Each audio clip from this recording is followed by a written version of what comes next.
You are now listening to Lush Radio Online. Hey, this is your girl LUSHYLUSH live in the building. We're live right here at the Embassy Row Hotels, live in Washington, D.C. This is a happening place for silent disco and a lot of different events out here in the DMV area. And we're going to talk to one of the amazing promoters that actually just recently had an event this past Sunday that I actually attended. It was amazing. It was immaculate. And it is setting the standard on what DC nightlife should look like.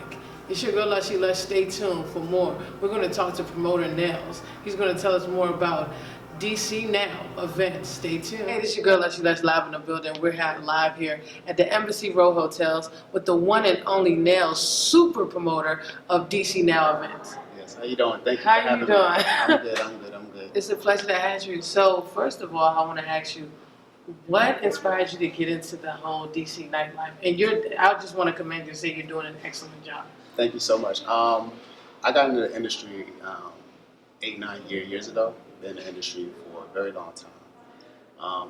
Facilitated over 5,000 plus events. Got out in 2015.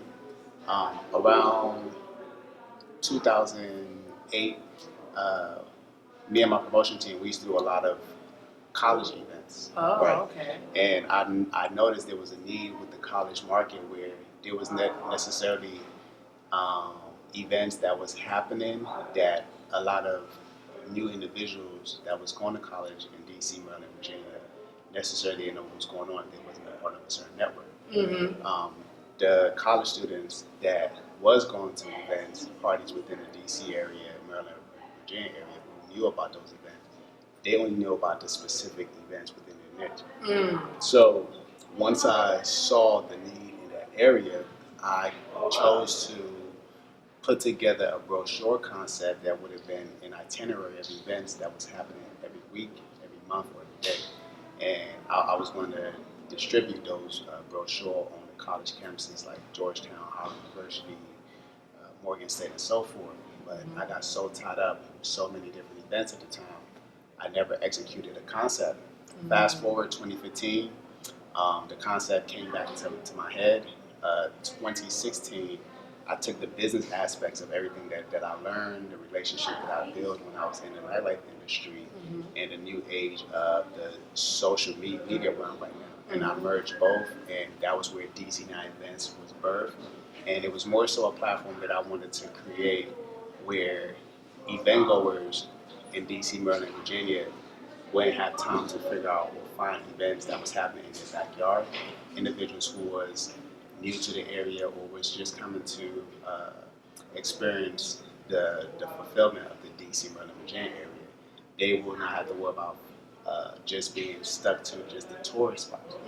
So that's the whole premise of DC9 Events, where we find unique events where you can still feel like a tourist in your hometown, and if you're a tourist, you can feel like a local once you arrive. So again, we're saving people time, and while also being that one hub where entrepreneurs, media outlets like yours can come to one hub to connect with your ideal creative, and where you don't have to worry about finding and searching the ideal people or brands to connect with. Everything is at the DC9 Events.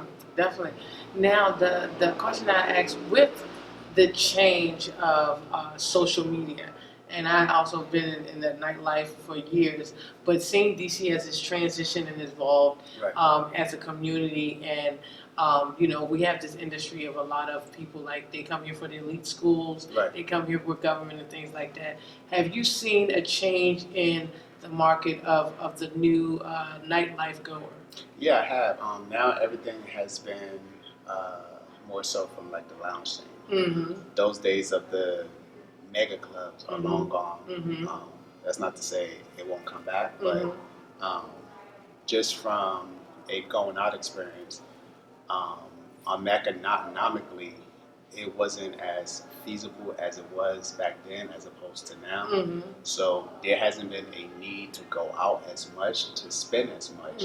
So that's why a lot of the different lounges or restaurant is being turned into lounges.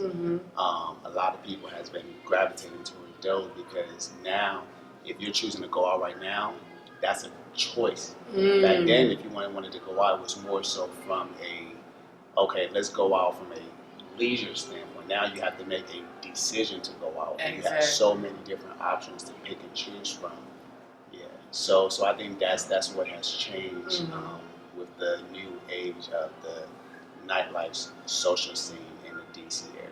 So with the change of this new nightlife goer, are you implementing a lot of technology? Has the technology helped you change with automation on how to distribute these events? Yeah, it has, because a lot of the events that we aggregate are non-club events. Okay. We aggregate events that falls in the 5 categories that the everyday event goers falls into when they're looking for something to do. That's 1, something free. 2, something from a cost-friendly standpoint.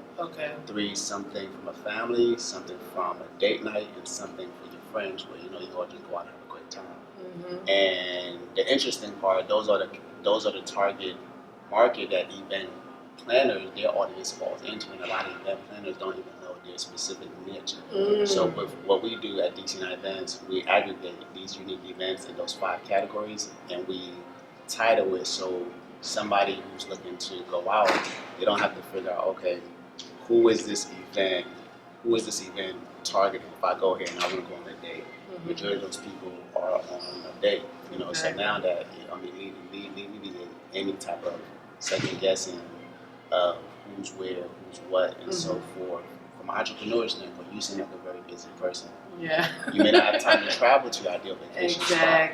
With us, we find these unique events in your hometown where it helps you cut down on your traveling expense. Now you can feel like a tourist in your hometown because DC Night Events and this event specifically will make you feel like so it's almost like an event concierge service, almost like your personal person to kind of tell you where you go, where's the hot spot. Because sometimes you're so busy you don't have time to think about things like that, and you might be in a hurry. So the other thing is that I'm a fellow African, and I know you're a fellow African. And have you seen a rise in more of the integration of more of the awareness of the African community? They're getting a lot. They've been doing business for years. But have you seen a growth in that?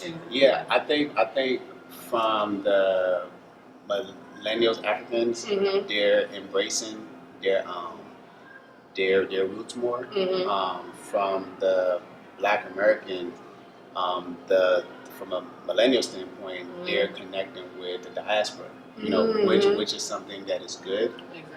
So now both groups are on code, and that's where the alliances come into play, where each group can be able to bounce ideas, concept from each other and just grow as a whole. I've noticed that at your events you have a diverse group of people from all different backgrounds that come to your events. Even people that are just walking by are just so attracted to the way you set up, the customer service and everything like that. What sets you apart from anybody else? So what sets us apart from everybody else? One, the event that we did, the invite only pool party social, that was our first event that we did since we launched the company in 2016. We don't do events. We're the liaison for event goers and event planners, and we just connect both. So that event was more so to see how strong the brand was on its own. We didn't partner up with anyone. We actually promoted that event within 6 days. Wow. Yeah. We started last week. So that was more so to see how strong the brand was on its own and how strong it was from an offline standpoint. And it was also the build up and anticipation to the official launch of our website at the end of this year. And we're going to do a all purple gala invite. Wow. Yeah. So I'm definitely get on that list. So that's what's, to answer your question, that's what separates us apart from other people, because we're not an event company. We don't do events. So when we do choose to do event, people are more interested and more intrigued because it's not something that we normally do.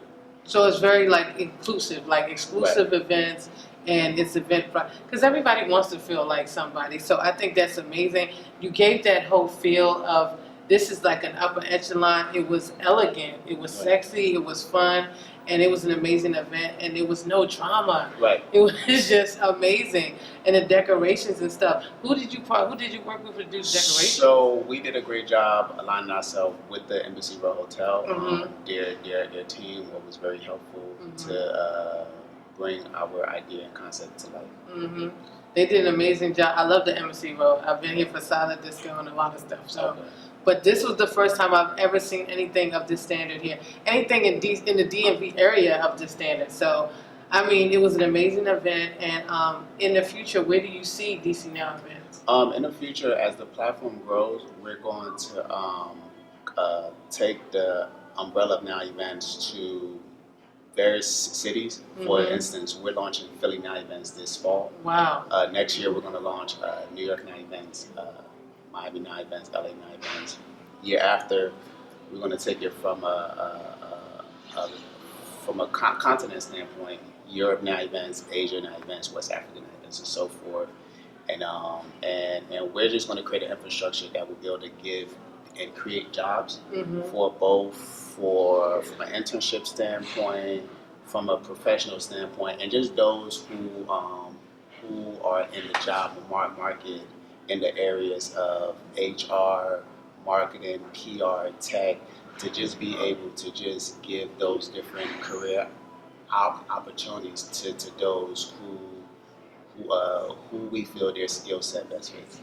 I really love the fact that you're doing this integration and these collaborations and partnerships to definitely expand what you're doing. Will there eventually be like an application in the near future? So that's going to be the main thing. Mhm. The app is going to be the main thing. But just from a organic standpoint, I always tell people, when you want people to spend with you, you have to build trust first. Exactly. And that's the number one form of any type of marketing. People think it's word of mouth, but word of mouth don't come out the blue. Word of mouth first start from when you create trust, and that's where the word of mouth then falls off. Exactly. I love the business standpoint because a lot of people just jump out there Yeah. when they're promoting. But you have studied the business, understand the organic growth, and you've definitely been boots on the ground to actually do your research, market research, to see what's going and what's coming, Right. and the change of society and how we go out now. Right. The other thing I want to ask you is, what were one of your biggest challenges when you first started as an entrepreneur, business owner? The biggest challenges when I first started as an entrepreneur was learning to put my ego and pride aside. Too often, we tend to get stuck in our own ways, thinking we know everything, thinking we can do it all on our own, thinking, oh, if we partner with this person or ask for this help, this individual may say, oh, I helped them. So just understanding that not everybody is going to see things your way, not everybody's going to move to your accord, and everybody may not be on the same page with you, which is understandable. I don't have to like you to do business with you. That's why it's called business. Yes. You know what I'm saying? But as long as that I can see myself somewhat meeting at least 75% halfway with you, you know, those are people that I've loved to do business with, and also those was the challenges that I had to learn to not to take my emotions out of things and just focus more so on like the long-term goal. Okay. So if you had advice to give the youth out there, somebody that's interested in being a promoter or just an entrepreneur in general, what would be the top 3 things that you would tell them? From a promotion standpoint, one, any and everything that you do, you are a promoter in a sense. Now, from an event standpoint, you will fall in that area, but from a business standpoint, you are a promoter itself. Rather, if you're in the B2B market, B2C, but the moment you step outside, you are promoting yourself. Exactly. So as long as you understand that, you would not try to be ashamed to say that you are a promoter of yourself and your brand. That's definitely deep. If people want to find out more information about DC Now events, how do they go about checking it out? You can follow us on all social media platforms at DC Now Events. That's DCNOWEVENTS. You can subscribe to our mailing list at www.dcnowevents.com. for any collaborations, partnerships, sponsorship, you can email us at info@dcnowevents.com. Definitely. It's been a pleasure talking to you. And can we get a shout out to Lush Radio Online like this? Shout out to Lush Radio Online for this wonderful interview and just taking the time to learn more about myself and the organization known as DC Now Events. And we're about to take over things and collaborate with some of the best of the best. Definitely. It's your girl, LUSHYLUSH, man. Definitely stay in tune with DC Now Events. It's the hottest thing right now that's popping, and it's going to continue to pop. So you better stay tuned because you want to be on that email list. Yes, indeed. Yes, indeed. Peace. Definitely. Appreciate you, man. Thank you.